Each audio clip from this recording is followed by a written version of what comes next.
पिसाळलेल्या कोल्ह्याच्या हल्ल्यात दोघे जण जखमी. मळगे तालुका कागल गावात पिसाळलेल्या कोल्ह्याने अचानक हल्ला केल्याने 2 जण जखमी झाल्याची घटना घडली. या घटनेमुळे परिसरात भीतीचं वातावरण निर्माण झालं आहे.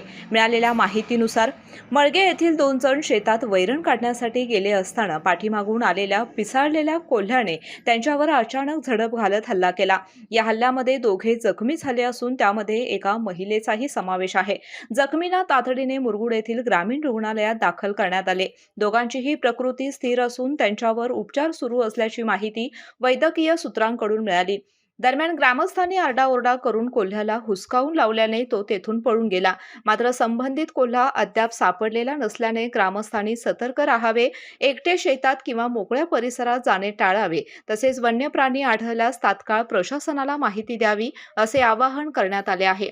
या घटनेनंतर परिसरातील नागरिकांच्या मध्ये भीतीचं वातावरण असून वन विभागाने तातडीने उपाययोजना करून कोल्ह्याचा शोध घ्यावा अशी मागणी ग्रामस्थांकडून करण्यात येत आहे. नवीन Suzuki e Access electric scooter silent, smooth आणि स्टायलिश, आरामदायक सीट, डिजिटल फीचर्स आणि रोजच्या वापरासाठी परफेक्ट कम्फर्ट, एक चार्ज आणि शहरभर निश्चिंत राईड, कमी खर्च, शून्य प्रदूषण. आजच मोहिते सुझुकी कावळा नाका, मोहिते सुझुकी उद्यमनगर आणि मोहिते सुझुकी साने गुरुजी शोरूमला भेट द्या.